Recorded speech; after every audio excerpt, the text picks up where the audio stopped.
Bismillahirrahmanirrahim. Alhamdulillah Rabbil Alamin. Wassalatu wassalamu ala ashrafil anbiya wal mursalin wa ala alihi wa sahbihi ajma'in. Subhanaka la ilma lana illa ma 'allamtana innaka antal alimul hakim. Wa la hawla wa la quwwata illa billahil aliyyil azim. Rabbi shrah li sadri wa yassir li amri wa hlul 'uqdatam min lisani yafqahu qawli. Rabbi yassir wa la tu'assir wa tammim bil khair, amma ba'du. Terima kasih kepada Haji Mat Taman Selindik pun dia juru cakap, surau ni pun dia juru cakap juga. Alhamdulillah. Saya hari ini pun dengan limpah kurnia Allah dan juga dibawa oleh Haji Mat yang datang ke Kedah ni. Asal cerita ni boring duduk rumah ni. Kita ni orang sakit, duduk kat rumah lama-lama dia jadi jemu. Saya duduk aja. Jadi minta Haji Mat bawa jalan-jalan kat Kedah ni. Dia pun atuk-atuk lah. Buat benda macam ni bagus juga. Ni pun kita buat ni pun. Saya pun duduk sini pun tak adalah nak cakap benda tak elok. Cakap benda elok dalam surau dengan orang yang elok-elok. Cuma saya ni dulu bukanlah orang elok. Alah ni baru nak belajar jadi elok. Jadi nak cerita apa malam ni? Terima kasih kepada ahli jatuh kuasa surau, nama surau tak tahu nama apa. Nurul Hidayah. Mai masuk tadi. Jadi alhamdulillah. Saya ni mungkin ada yang kenal, ada yang tak kenal lah. Haji Mat sebut tadi Bob Lokman. Bob tu bukan nama betul. Bob ni di Kuala Lumpur tu zaman sekolah orang panggil Bob tu pasal kita badan gemuk, kepala botak. Jadi orang kepala botak badan gemuk ni dia gelar dengan nama Bob. Lokman tu bapak saya. Siapa orang tak tengok bapak saya, kalau orang tengok bapak saya orang panggil Bob. Bapak saya pun Bob juga. Jadi nama saya sebenarnya Muhammad Hakim. Bapak saya Lokman. Masa zaman atuk saya bagi nama pada bapak saya, dia suruh bubuh nama Luqmanul Hakim. Yang tukang pergi daftar tu tak sebut habis, sebut Luqman. Jadi bapak saya dapat Luqman. Bila bapak saya dapat saya, atuk suruh sambung nama tu, bubuh nama saya Muhammad Hakim. Bila saya dapat anak, bapak saya suruh betulkan balik nama tu, barulah dapat nama Luqmanul Hakim balik anak saya. Jadi panjang nak dapat nama Luqmanul Hakim tu. Jadi alhamdulillah. Di atas nama Bob Lokman itu, saya ni sebenarnya bergiat tergah selama 26 tahun sebagai seorang penulis lagu. Penulis lagu, tuan-tuan orang surau tak tahu apa kerja penulis lagu ni. Orang surau ni kalau kita cakap tentang hadis dan tafsir, dia orang tahulah. Kita cakap tulis lagu, dia orang tak tahu. Saya punya kerja dulu antara penulis lagu, saya juga adalah di antara pengurus prasarana maksiat. Pernah dengar jawatan tu? Pengurus prasarana maksiat, maknanya menyediakan tempat-tempat maksiat untuk orang buat maksiat, tapi dalam kategori menyanyi lah. Menyanyi ke, menari ke, bukan rumah urut. Tempat menyanyi, menari. Tuan-tuan tahu yang saya sebut sebagai prasarana kemudahan maksiat ya, tuan-tuan. Tuan-tuan biasa tengok dalam TV tak anugerah-anugerah? Dia biasa tengok tak? Mengaku je lah, jangan buat baik sangat kan? Takkan tak ada TV kat rumah, takkan tak ada Astro. Itu yang di TV tu tuan-tuan tengok, yang lampu klip-klip tu, yang suara dia sedap, yang pentah dia lawa tu. Dulu saya bahagian tu lah, bahagian penyediaan tu, saya panggil penyediaan apa ni, prasarana maksiat tu. Sebab kalau kita tak buat benda tu, tuan-tuan tak dapat tengok artis tu menyanyi dengan baik. Tuan-tuan tak nampak baju dia orang merelip-melap, tak nampak. Tuan-tuan tak boleh nampak cara dia menari kalau pentah tu tonggal langgang, tak boleh. Dia nak menari tu, pentah tu mesti bagus. Kalau zaman saya dulu buat tu, kalau kelengkapan pentah begitu, dalam 500,000. 500,000 untuk 3 jam persembahan malam tu saja. Persiap sedia dia tu 2 minggu sebelum. Malam tu saja 3 jam, lepas tu 2 hari buka habis. Belanja 500,000. Mikrofon yang dipakai oleh penyanyi itu, satu mikrofon harga 1,500. 1,500. Seorang penyanyi. Tu yang drum-drum apa semua lagi tu, yang gitar apa semua tu, semua sekali tu, oi, untuk mikrofon saja berpuluh ribu dah dekat situ. Mikrofon saja, tak termasuk speaker. Kita ni tuan-tuan, tengok mikrofon saya pegang ni.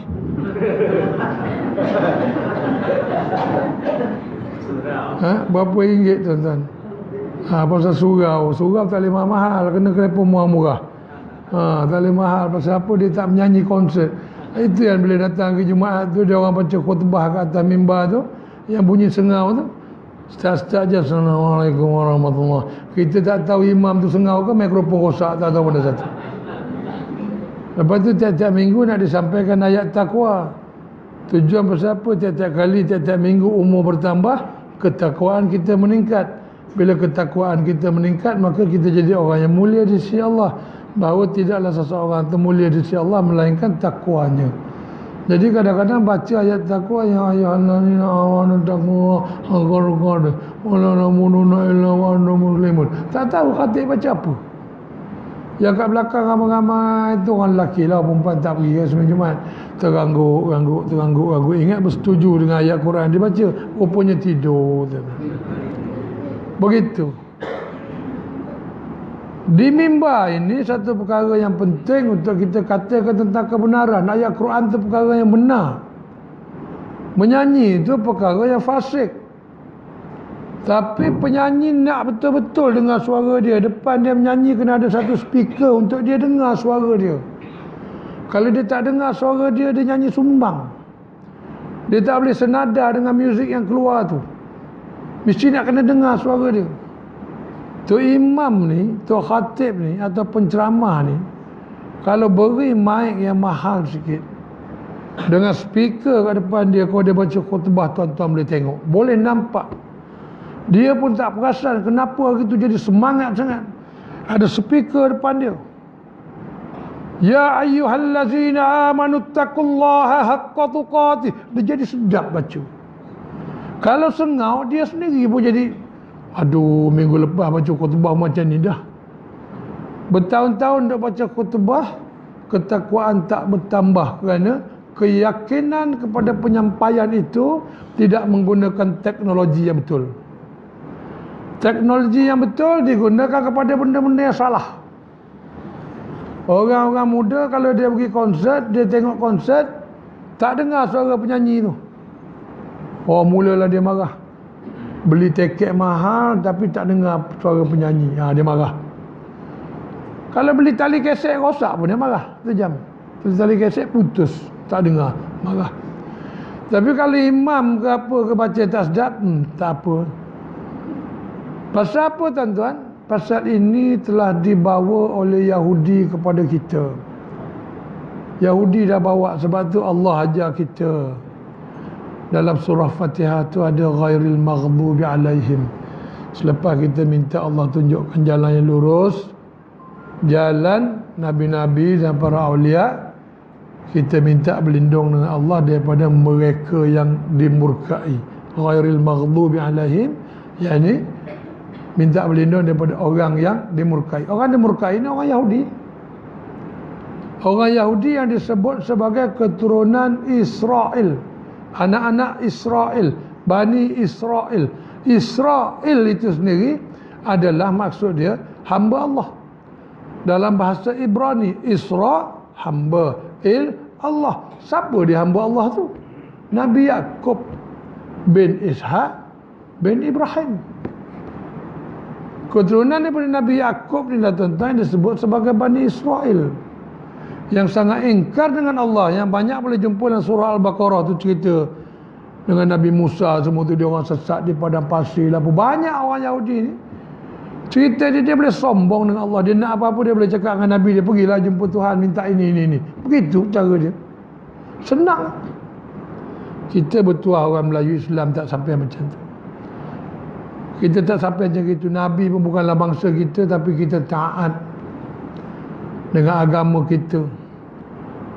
Kita ada rukun. Orang Islam ada rukun. Rukun Islam, rukun iman, rukun ihsan. Maka kita pun berjalanlah di atas 3 rukun ini. Rukun Islam sembahyang, lepas mengucap dia sembahyang, puasa, zakat, haji.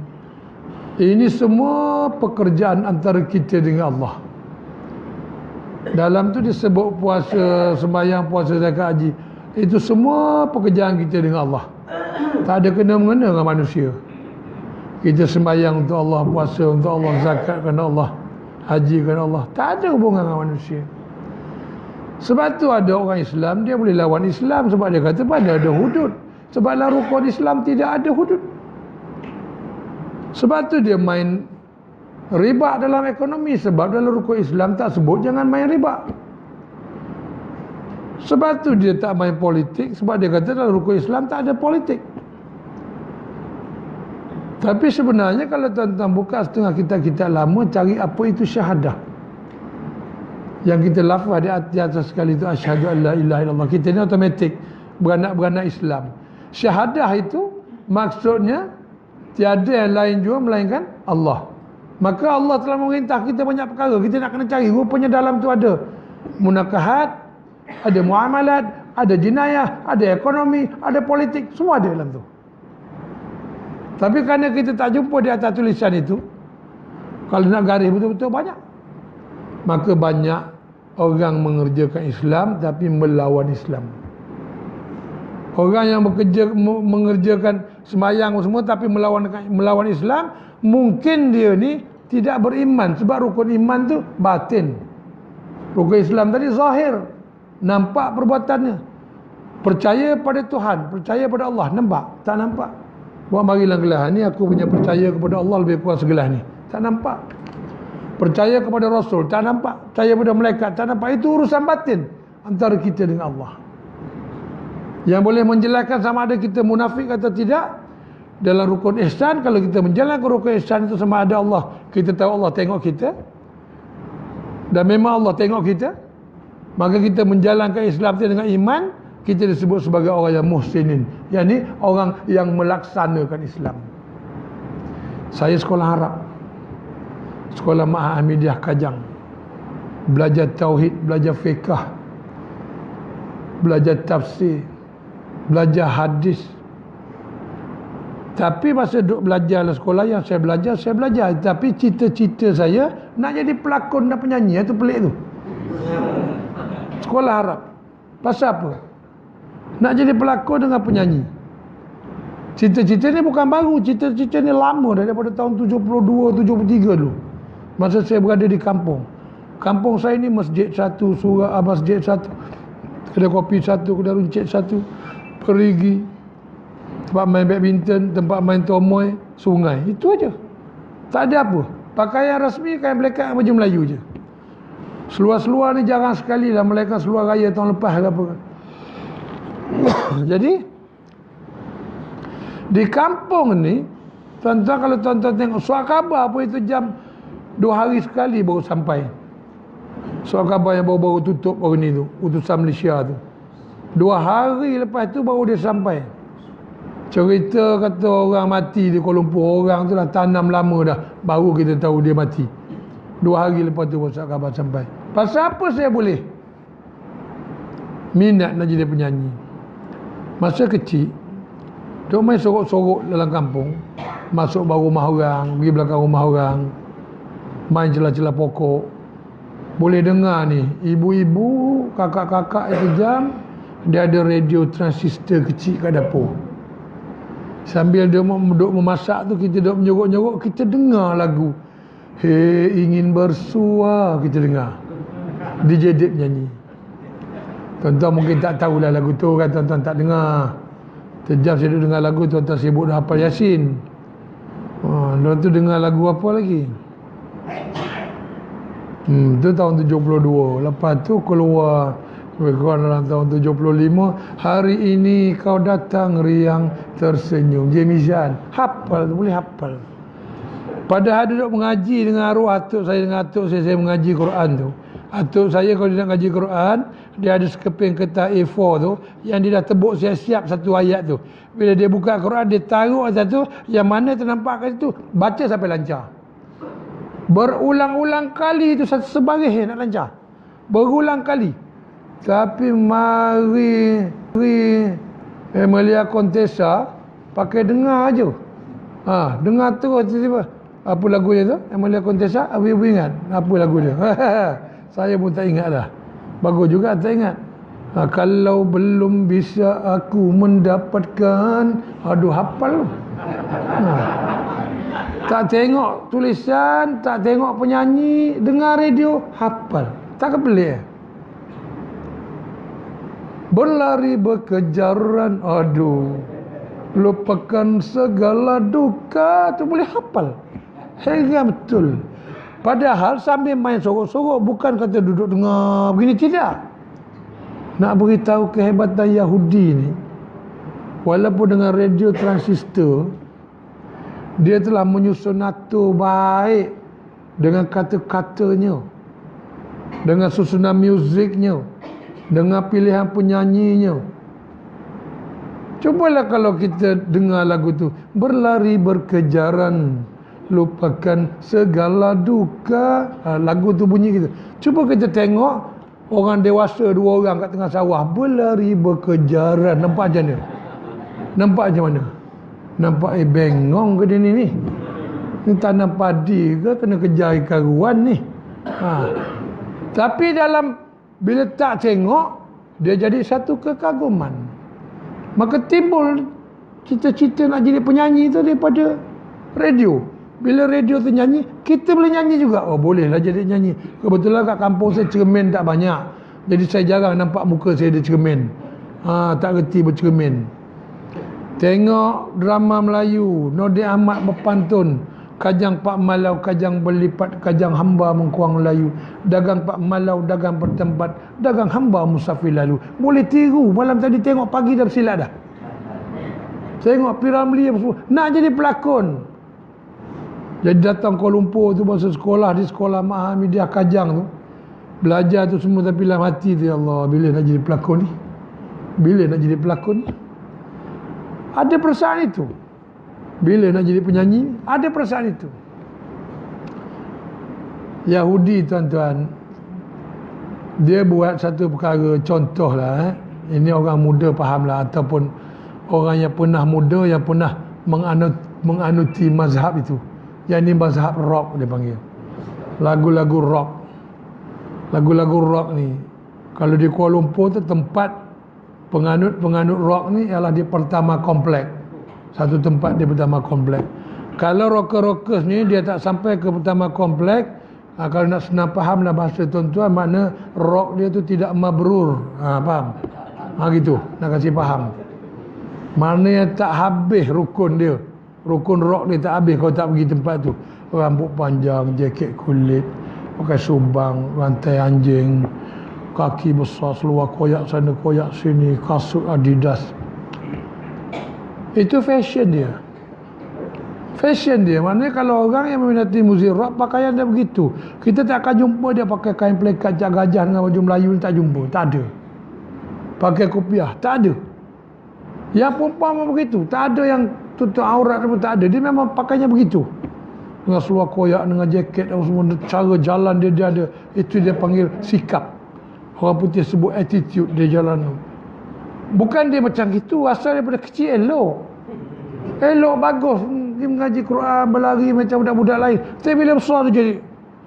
Pasal itu kononnya satu sikap yang menunjukkan dia orang ada, dia bebas daripada kawalan konvensional masyarakat ni. Mana dia tak nak. Ini Yahudi yang buat. Yahudi buat bahawa sikap berpakaian, pilihan muzik adalah dia kena begitu-begitu supaya dia tidak sama dengan aliran masyarakat biasa.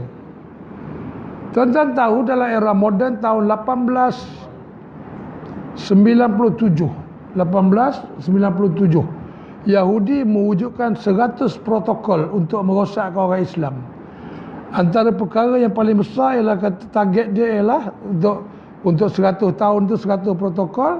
Bermula pada tahun 1897 dia nak adakan negara dia sendiri.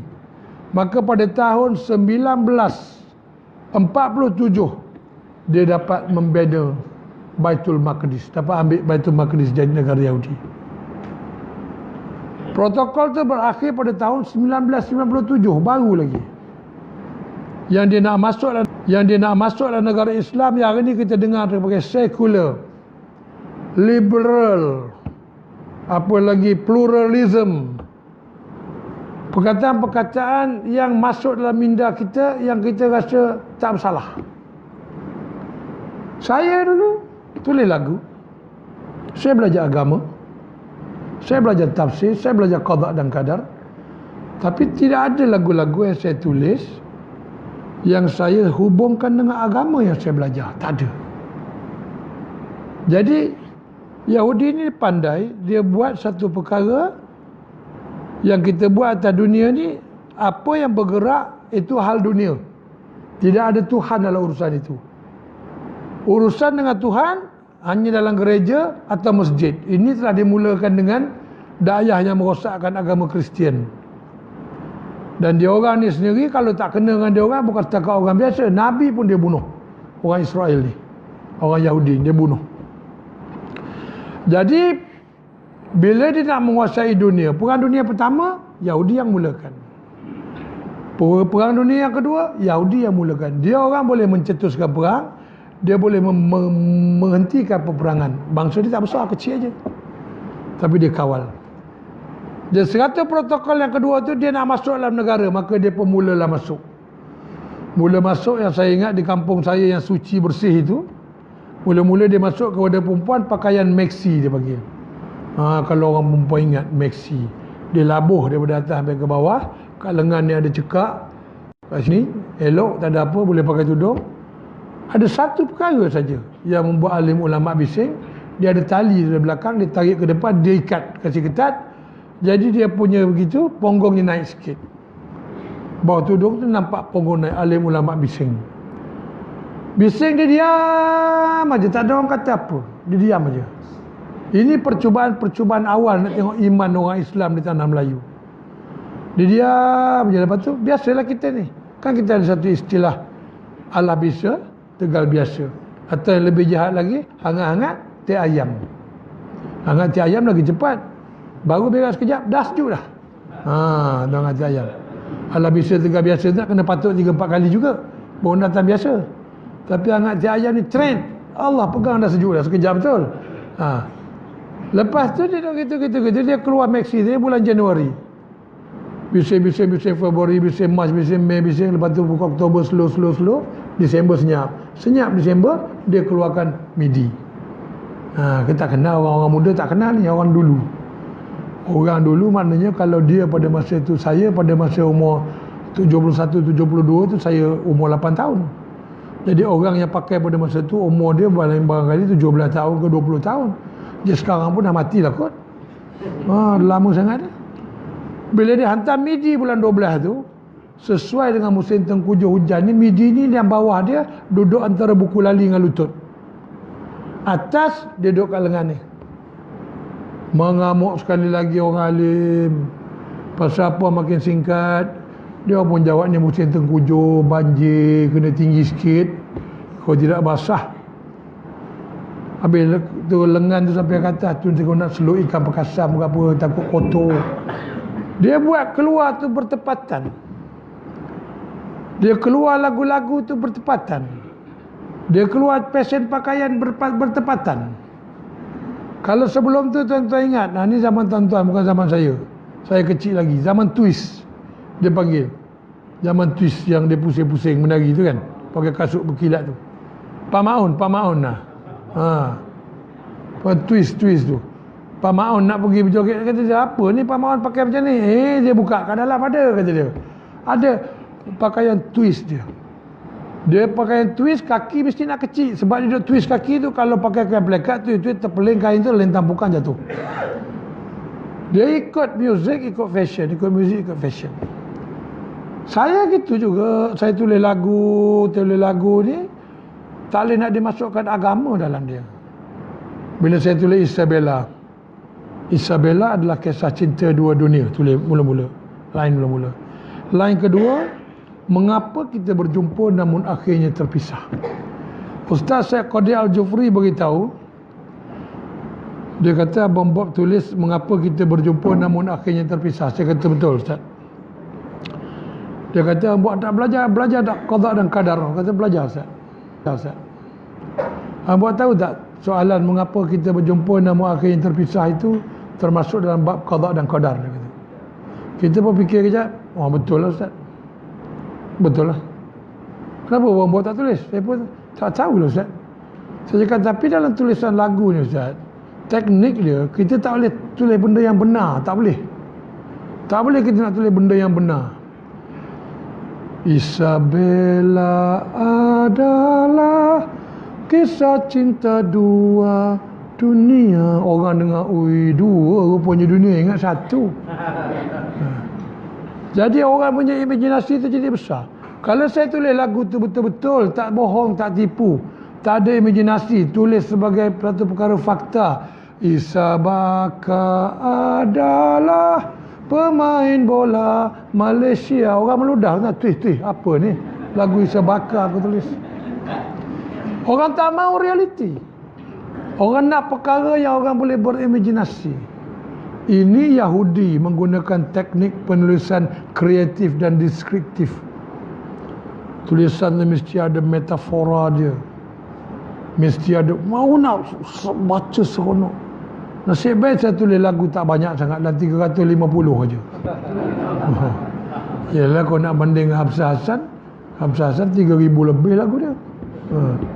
Jadi kau nak itu kat Pada Masya, dia lagi lama saya tanya. Masya Allah.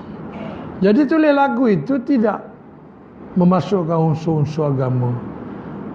Kita yang tak tulis lagu ni macam mana? Dan tuan-tuan tak tulis lagu ni, bagi bank dengan agama ke? Buat loan ke apa ada dengan agama ke? Mesti ada riba. Yahudi telah meletakkan bahawa kalau dunia ni tidak ada riba, maka ekonomi tak akan menjadi. Ini orang Yahudi beritahu.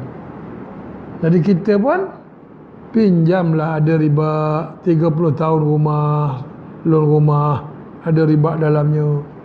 Dalam masa 10 tahun datang surau, dengarlah ustaz duk berceramah pasal riba di surau, bahawa Allah menghalalkan meniaga, Allah mengharamkan riba. Maka Allah dan Rasulnya mengisytiharkan perang kepada orang yang membawa riba. Dengar sebulan, 2, 3 bulan, 4 bulan buka kitab, dengar insaf, nak bertaubat. Pada masa nak bertaubat, loan rumah baru berjalan 10 tahun. Kalau nak jual rumah tu kena bayar balik pada bank sebab tak cukup. Dia orang dah kira dia dah pandai. Yahudi dia buat 30 tahun supaya apa? Masa taubat kita pening. Perkara ni benar-benar berlaku pada seorang manager bank di Kota Damansara. Tiap-tiap malam dia datang dengar, datang ke insafan. Allah beri hidayah. Dia jumpa ustaz, dia kata ustaz, saya dengar kuliah ustaz 6 bulan dah pasal riba ni. Jadi saya fikir saya nak menolak riba, tapi saya kerja manager bank. Anak-anak saya belajar luar negara. Rumah saya belum habis hutang, kereta saya belum habis hutang. Macam mana tu? Saya tak tahu apa kisah selanjutnya, tapi saya tahu memang dia berhenti. Sebagai manager bank, apa dia buat saya tak tahu. Rupanya begitu. Yahudi ni buat satu perkara yang tuan-tuan jangan percaya dia nak buat kita senang, dia nak buat kita susah. Yahudi ni masuk dalam banyak cabang, bukan setakat ekonomi saja. Yahudi masuk dalam bidang ilmu. Ilmu ini semuanya datang daripada Allah. Tetapi kadang-kadang orang terlupa. Pernah ada cerita kepada saya seorang pakar arkeologi, dia punya pakar tu dia ambil batu, dia jilat batu tu keluar urat, dia cakap ini batu lebih kurang 100 berapa tahun, dia tahu. Punya pakarnya. Tapi ujung-ujung dia tak ada sebut pun, inilah kuasa Allah, tak ada pun. Birahmatika ya arhamar rahimin, tak ada. Tak sebut. Ini saya nak cerita sikit, jangan marah ni. Saya kena sakit jantung. Saya pergi hospital sendiri. Saya lompat naik atas stretcher, dia orang tolak saya masuk dalam bilik kecemasan. Dia orang bubuh ni, tampal-tampal apa semua ni, wire segala jenis, bubuh ubat bawah lidah. Tu doktor pun datang, cek-cek begitu gini. Doktor kata apa? Doktor kata nasib baik cik bawa cepat, dia kata. Betul lah tu. Nasib baik cik bawa cepat. Saya cakap kat dia, doktor bukan saya cepat, tapi tu malaikat lambat, dia kata. Ayat tu sepatutnya dia kata macam ni, nasib baik cik buat cepat, kalau cik buat lambat cik buat matilah. Jadi saya habiskan ayat dia, bukan saya cepat, malaikat lambat. Tidak tersebut dan nasib baik cik buat, Allah panjang umur cik buat. Kan lebih aman sikit dengar begitu. Kita orang beriman ni, saya buat operasi di badan saya ada 3 operasi besar. 2 operasi tu disuruh kira nombor, bila pakai bius terletak kira sampai 10 dia tarik nafas. 1, 2, 3, 4 pengsan dah. Dia buat bius tu tak boleh tak sampai 10. 1, 2, 3 dia pengsan. Ada 1 operasi saja. Yang 1 operasi ni doktor India memanglah dia tak cakap mengucap. Takkan dia cakap mengucap dulu kan. Baca apa-apa yang betul. Di India, Dr. Gandhi nama dia. Yang operate apa ni belakang, gitu juga. Doktor Islam, tapi tak cakap, bilang nombor juga. Ada tu doktor je yang operate buat empedu. Ni kita nak pingsan ni, nak kasi pingsan. Kau boleh baca dia sikit-sikit dulu. Syahadah sikit, apa sikit baca. Allah ke. Dia cakap. Saya jadi macam, tenang rasa. Tenang. Sebelum tu kalau orang suruh tarik nafas berdebar juga. Kau tarik nafas 1, 2, 3, 4 pengsan. Tak ada. Operate mati. Masuk kubur malaikat kejut, sambung balik 5, 6, 7. Malaikat kata ni kaki nombor ekor ni belasahnya pula.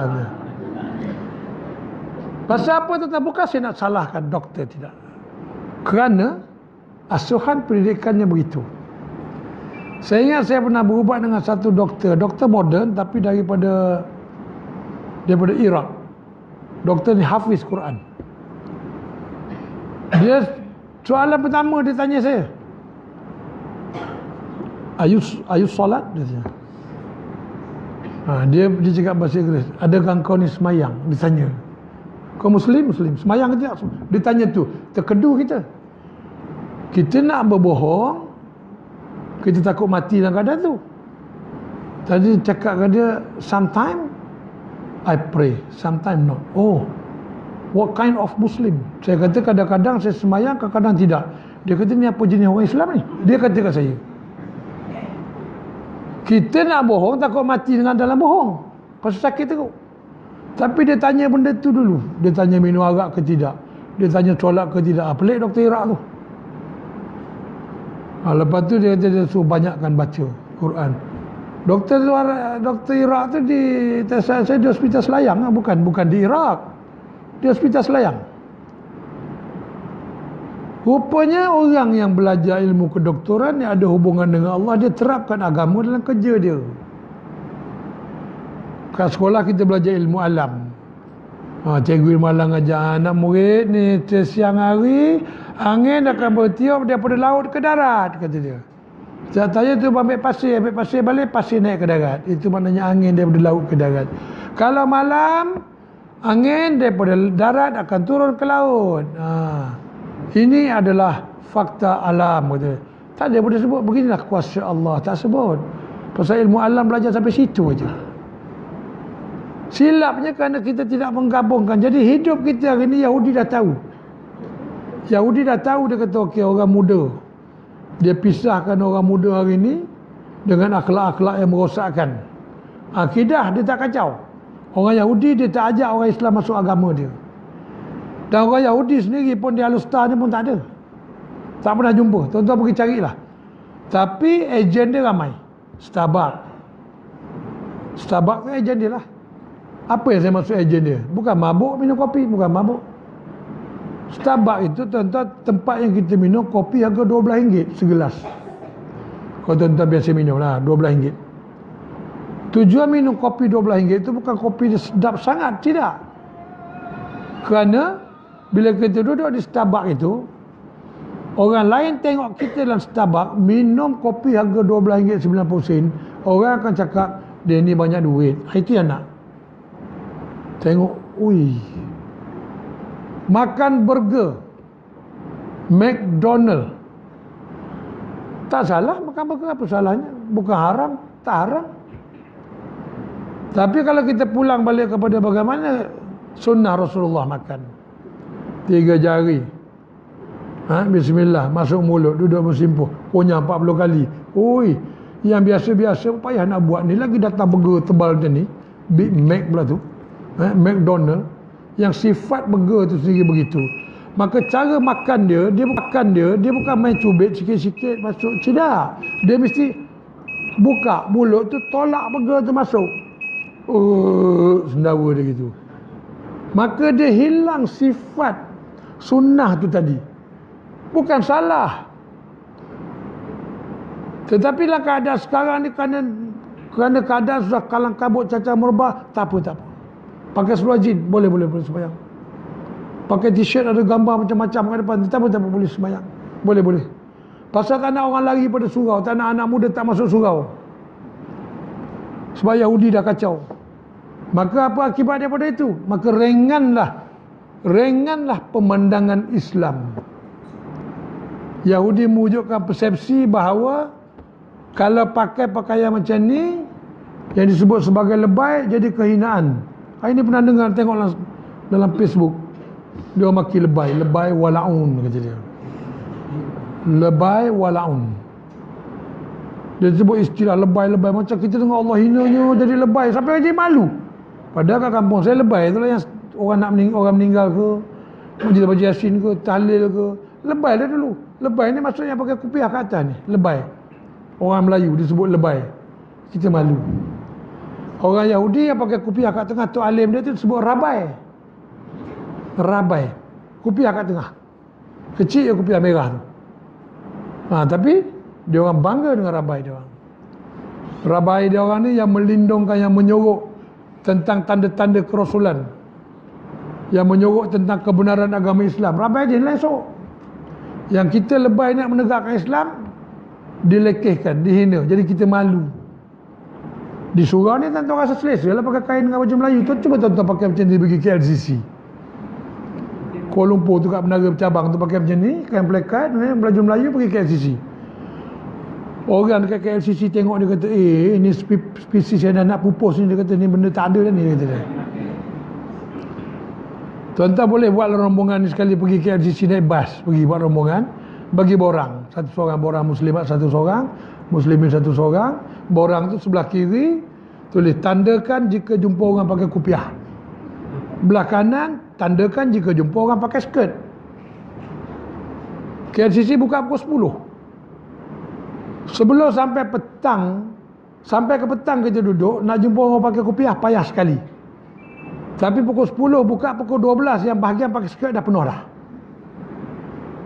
Jadi dengan keadaan itu, kalau kita tengok nak kata Islam menang, tak boleh menang. Nak cakap orang yang lawan Islam tu kafir pun takut. Lembutlah sikit, jangan ganas sangat. Sebut bukan Muslim, non-Muslim. Kafir ni bahasa Arab. Bukan kita duk maki dia. Allah kata, ya ayyuhal kafirun. Tak tahulah orang sini mengajar tentang ayat tu, dia punya ayat ni dia bukan sekadar terjemahan, dia ada intonasi, nada suara. Kata Ustaz Ridwan Ismail yang mengajar saya bab ya ayyuhal kafirun ni, asbabun nuzul ni kerana Allah marah dengan orang kafir yang nak menjahanamkan Nabi. Allah marah. Jadi kalau marah tu, ya ayyuhal kafirun, marah, wahai orang-orang kafir, gitu kan kalau marah. Guru saya ajar, bila dia mengajar dia sebut ya ayyuhal kafirun, weh bahasa menatai orang kafir, orang besut. Dia maki begitu. Dia ambil intonasi yang Allah marah kepada orang kafir. Nak beritahu yang kita belajar ni bahawa Allah marah. Kita nak sebut kafir, malu, takut. Ayat afala ta'qilun. Apakah engkau tidak berakal? Kalau belah besut dia jadi, mu ni tak ada otak ke, dia kata. Tak ada otak ke? Itu intonasi dia. Pemahaman kepada ayat tu memberi kita rasa ada jiwa yang kuat. Ini kita babi. Kasarlah, tukarlah lembut sikit. Apa babi ni, apa? Khinzir. Macam nak buat kandang je kat belakang rumah. Bila khinzir, sedap sebutan dia. Khinzir, tak jijik langsung bunyi dia. Tapi kalau babi Babi itu asalnya binatang. Memang nama dia babi dalam bahasa Melayu. Babi. Tapi mula-mula okey lagi. Bila babi sondor pisang, bila babi sondor keladi, kita pun mulalah marah. Celaka punya babi, rosak habislah kebun pisang aku. Celaka punya babi, rosak habis keladi aku. Lama-lama jumpa orang perangai yang pelik sikit, kau ni macam babi lah, jadilah kata maki. Lama-lama kata kasar sangat ni, tukar. Jadi kata babi itu dijadikan kata maki, babi itu dibaikkan bahasa dia jadi khinzir. Ada pernah dengar orang maki, "Hei, kau ni macam khinzir lah?" Ada? Tak ada. Dia maki kok babi. Binatang tu jadi elok, jadi khinzir. Kita, tuan-tuan. Ini kelembutan kita. Sebab tu tadi dia uji dengan baju, maxi, midi apa semua. Sekarang dia uji dengan apa? Dia uji dengan bagai-bagai kata-kata yang menghina Nabi. Dia uji dengan bagai-bagai ayat yang menghina orang Islam. Tuan-tuan ingat dia orang ni hina-hina tu, dia orang nak perang ke? Bukan nak perang. Kita ni bila tengok macam tu naik semangat nak perang. Perang ni adalah jalan terakhir. Tuan-tuan bayang kalau berperang, surau tak ada elektrik, habis runtuh, rumah terbakar semua, hilang nikmat. Tetapi yang dia orang buat sekarang menghina itu sebab dia nak tengok berapa peratus orang Islam yang marah. Dulu buat keluar Maxi, buat keluar Midi, orang-orang alim je marah. Suri rumah tak marah, suami dia tak marah. Bila Salman Rushdie buat kitab Satanic Verses, satu dunia mengamuk nak cari Salman Rushdie, nak bunuh. Kalau kita jauh, negara-negara siap, negara-negara Arab siap keluarkan tawaran beratus ribu. Kalau siapa dapat bawa kepala Salman Rushdie, dapat kian banyak duit. Sampai macam itu, akhirnya Salman Rushdie masuk Islam. Bertaubat balik masuk Islam. Hari ini dia test. Dia dah tengok berapa ramai orang marah. Kalau dia tengok tahun lepas 100 orang marah kita hina Nabi. Tahun ni 60, mana 40 orang dah kurang. Dia relax lagi. Dia tunggu tahun depan pula, dia buat lagi. Tahun depan tinggal 20 orang je, mana 80 orang dah okey. Lepas tu dia buat lagi. Tak ada marah dah okey. Maka bolehlah minum arak merata. Bila Nabi dah tak marah, orang hina Nabi, kita dah tak marah. Boleh minum arak merata, boleh berzina merata, boleh berjudi merata. Jadi gitu lah. Maka zina ke apa, rumah urut, judi apa semua ni dah tak perlu lesen lah. Dia dah jadi kebiasaan pula. Mana bukti dia, tuan-tuan? Singapura perkara ini sudah berlaku. Singapura ada orang Melayu Islam. Bahkan bahasa kebangsaan dia bahasa Melayu. Bahasa Melayu. Saya pernah dengar Perdana Menteri dia berucap, tuan-tuan pernah tengok dalam Facebook. Dia beritahu bahawa kita semua merasa gembira kerana kerjasama antara orang Melayu dengan bukan Melayu, orang Islam dengan bukan Islam sangat baik berdasarkan sekular. Dia sebut sekular. Profesor Dr. Salah Al-Khalidi, pengkaji Yahudi, sebut, dia kata perkataan sekular itu kalau diterjemah kepada bahasa Arab, maksudnya tidak ada agama. Tak ada agama. Undang-undang yang berjalan ke apa saja atas muka bumi dalam negara itu adalah perkara yang tidak berkait langsung dengan agama. Ini yang dia sedang buat sekarang ni. Jadi kita jangan perhatilah kelompok kita. Kita tengok. Kita tengok masyarakat kita. Hari ini masyarakat muda-muda yang baru, yang hari ini berumur dalam 17-18 gitu, dah 20 tahun. Generasi ini satu masa dahulu, kalau tuan-tuan ingat, dia ada tengok satu kartun nama dia Teletubbies. Ni saya baca satu. Teletubbies pada masa itu, ibu-ibu ni malas nak jaga anak, letak depan TV tengok Teletubbies. Letak baby tu baby tengok. Teletubbies ni dia tak ada, dia tak cakap, dia tak tahu apa dia cakap. Tapi dalam TV tu ada warna, dia ada warna. Budak-budak tengok warna ni. Warna ni dia beritahu dalam satu tulisan. Baby yang mata dia, warna tu masuk melalui mata dia, lekat di otak dia, bahawa satu masa nanti jiwa dia akan sesuai dengan jenis-jenis muzik tertentu. Orang Yahudi punya kerja. Kita tak terfikir je tu. Dia boleh buat sampai macam itu. Maknanya bila besar, dulu kita dengar Ahmad Jais, gelisah, gelisah, adalah juga bunyi dia. Bila generasi yang tengok Teletubbies jadi besar, lagu yang dia keluar macam mana? Kau nak pergi mana? Dah makan kau belum? Aku belum. Marilah ikut aku. Apa hal? Apa hal? Apa hal? Ada ke lagu macam tu? Tak naik pening ke dengar? Kita menjadi pening dengan jalan dia, dengan seluar, nampak dia punya lurah belakang, kan? Pelik, tuan-tuan. Hingga kalau dalam bahasa orang putih, dia masuk bab-bab yang menghina agama, yang menghina Nabi. Macam-macam dia masuk, dia buat itu.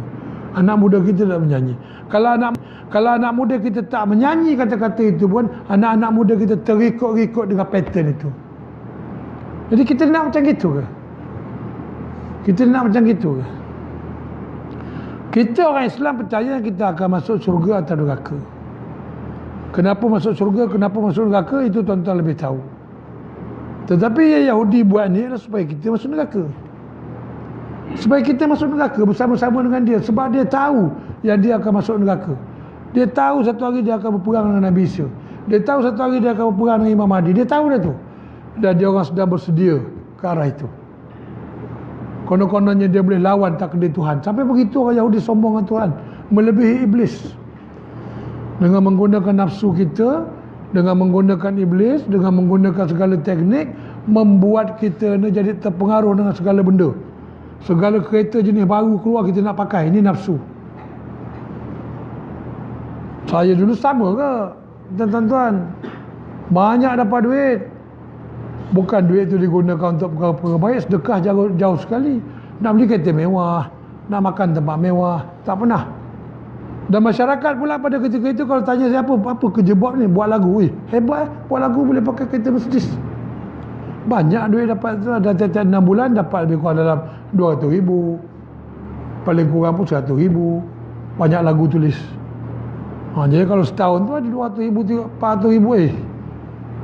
Mewah. Dulu saya orang pakai BM, saya pakai BM. Orang pakai Alphard, saya pakai Alphard. Ini tak ada sekarang ni. BM tinggal bahasa Malaysia.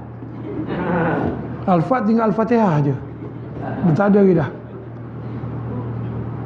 Tapi mengikut-ikut nak pakai pasal brand. Banyak orang terpaksa mengejar, menghabiskan usia dia untuk cari duit, untuk memenuhi nafsu dia. Maka sebab tu Allah kata, wa man yuti'illah wa rasulahu faqad faza fawzan azima. Dan siapa yang taat pada Allah dan Rasul akan mendapat kejayaan yang besar. Kejayaan di sini maksudnya dunia dan akhirat. Kemenangan Islam di dunia ini dengan taat pada Allah dan Rasul. Kemenangan kita di akhirat juga dengan taat pada Allah dan Rasul. Maknanya tuan-tuan, kalau kita tidak taat, kalau kita lalai, kita akan masuk neraka. Sekarang ini peranan merosakkan akidah diberikan kepada Kristian. Yahudi beri kepada Kristian, maka Kristian turun berdakwah untuk ajak orang masuk Kristian. Pernah orang pergi ke Kuala Lumpur, tak ada tempat nak tidur, tak cukup duit nak tidur hotel, ramai-ramai tidur di gereja. Bukan salah tidur di gereja, tapi gereja tu bagi tempat tidur, aircon, selimut, apa semua. Malam tu bagi minum susu panas, bangun pagi esok bagi sarapan halal. Dia tahu. Dan nak rombongan tu nak balik, dia beri pula duit. Dalam perjalanan balik tu naik bas, nak balik kampung rombongan sampai-sampai, nak kencing kata dia. Cari masjid. Berhenti masjid, kunci pagar. Inilah aku marah dengan orang Islam ni. Orang Kristian bagi kita duduk free, makan minum apa semua. Masjid kunci pintu pagar. Dah mula dah. Orang pernah hantar pada saya macam itu. Gereja bagi duit apa semua gitu gini, masjid kunci pagar. Saya cakap kat dia, gereja ni adalah barang-barangan yang lupus tarikh dia. Yang luput tarikh. Biskut kalau luput tarikh orang bagi free je, orang tak jual dah. Kristian ni agama yang luput tarikh, sebab tu dia bagi macam-macam percuma. Nak jawab kena pandai, tuan-tuan. Nak jawab kena pandai. Kalau dia datang berdakwah kata, oh ni kita ada Tuhan, kita ada Lord, yang ni Allah lah. Kita ada Nabi Isa. Nabi Isa ni anak Allah. Pasal apa anak Allah? Pasal mak dia Maryam. Dia tak ada bapa dia Allah. Tanya dia balik, habis tu Nabi Adam, mak dia siapa, bapa dia siapa, tanya dia. Tak pening dia nak jawab. Nabi Adam ada mak? Tak ada. Ada bapa? Tak ada. Habis tu macam mana? Nampak. Cara dia kena begitu dengan orang macam ni. Sebab dia memainkan akal kita. Dia buat kita jadi orang tu tadi, pasal nak kencing aja jadi marah ke masjid. Iyalah, pasal selalu kalau orang tak lepas main subuh, kalau orang tak ada kambing yang iktikaf dalam masjid tu, jadi kena lepaskan pagar. Jadi kadang-kadang ni dia orang tak faham keadaan. Jadi kita ni jangan dipermudahkan oleh Yahudi hingga kita menjadi remeh kepada Islam. Tuan-tuan ingat tuan-tuan, kita ni dalam satu cerita bersama ada tiga golongan. Satu golongan ni dia beri amaran oleh Tuhan. Ni orang Yahudi ni. Dia beri amaran oleh Tuhan, jangan menjala pada hari Sabtu. Tuan-tuan pernah dengar cerita ni? Allah tak beri dia menjala pada hari Sabtu, jala ikan. Maka daripada sebab larangan itu terwujudnya 3 golongan. Golongan pertama ni, aku jala juga lah, aku tak kisah. Hari Sabtu pun dia jala ikan. Golongan yang kedua, dia berdakwah kepada orang jala ikan, jangan, nanti Allah turunkan bala, jangan. Golongan ketiga yang kita sebut atas pagar ni. Engkau nak dakwah pun tak apa, tak nak dakwah pun tak apa, kau punya sukalah, aku tak campur lah, kata dia. Maka satu hari Allah turunkan bala. Yang menjala ikan tu habis, hancur semua. Yang 2 golongan ini taklah hancur. Tapi kalau dia duduk dalam satu kampung tu, 7-Eleven ada, masjid ada, surau ada, tali air ada, bendang padi ada, semua, bila Allah musnahkan, habis semua. Dia tak hancur, tapi habis kemudahan tu. Maknanya dia pun dapat sebahagian daripada bala yang Allah turunkan. Jadi masyarakat kita gitulah. Allah kata wal takum minkum ummatun yad'una ilal khair, hendaklah ada sebahagian daripada kamu. Fardu kifayah, buat seorang lain tak payah. Tapi ada tak buat? Ada tak yang buat? Ada tak yang buat? Nak kena tengok. Kalau tak ada, kena tubuhkan satu unit dakwah dalam kampung ni. Pergi pada orang isyak dadah, pergi pada orang main judi, pergi pada budak-budak yang tak semayang, unit ni. Kita ni kalau fikir betul, kadang-kadang memang betul, kadang-kadang saya pun tengok kadang-kadang orang isyak dadah, pergi mampus lah kau, jahanam dah tergolek lah kau, masuk nanti lain mati lemas lah kau, gitu kita.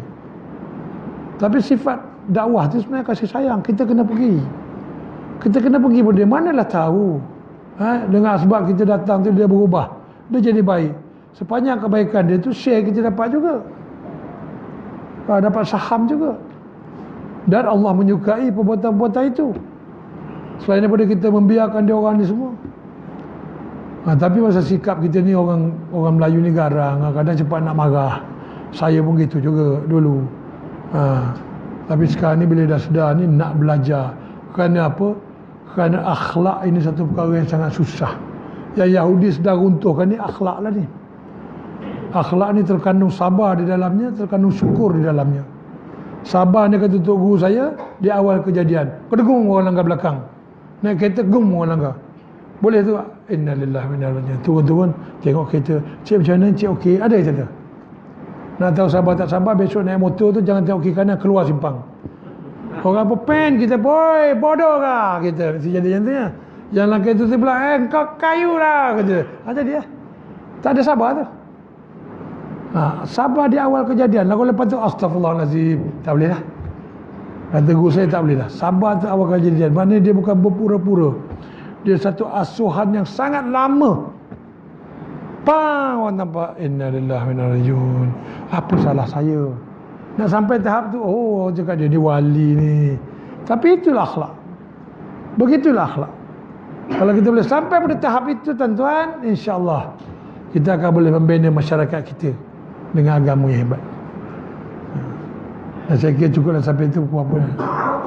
8.30. 8.30 cukuplah tu. Rasanya yang cakap banyak-banyak tadi tu, selalunya kalau cakap banyak mesti ada silap lah. Jadi minta maaf lah kalau ada salah tu tanda kejahilan saya. Dan insyaAllah kan satu masa nanti kita jumpa lagi lah, insyaAllah lah cerita-cerita yang lain pula. Saya pun tak bersedia sepenuhnya sebenarnya nak datang badan tak bersihat, tapi alhamdulillah dapat cerita sikit sebanyak tuan-tuan. Wabillahi taufiq wal hidayah. Assalamualaikum warahmatullahi taala wabarakatuh. A'udzubillahi minasyaitonir rajim. Bismillahirrahmanirrahim. Alhamdulillahirabbil alamin. Wassalatu wassalamu ala asyrafil anbiya'i wal mursalin wa ala alihi wa sahbihi ajma'in. Allahumma innaka afuwwun karim tuhibbul afwa fa'fu 'anna. Rabbi zidna 'ilma wa lakina bis salihin wa akrimna bit taqwa wa jammilna bil afiyah. Allahumma iftah lana hikmataka وانشر علينا رحمتك يا ذا الجلال والإكرام برحمتك يا أرحم الراحمين. ربنا آتنا في الدنيا حسنة وفي الآخرة حسنة وقنا عذاب النار وقنا عذاب النار وقنا عذاب النار. وصلى الله على سيدنا محمد وعلى آله وصحبه وسلم. سبحان ربك رب العزة عما يصفون وسلام على المرسلين Walhamdulillah rabbil alamin. Taqabbalallahu minkum. Astagfirullah.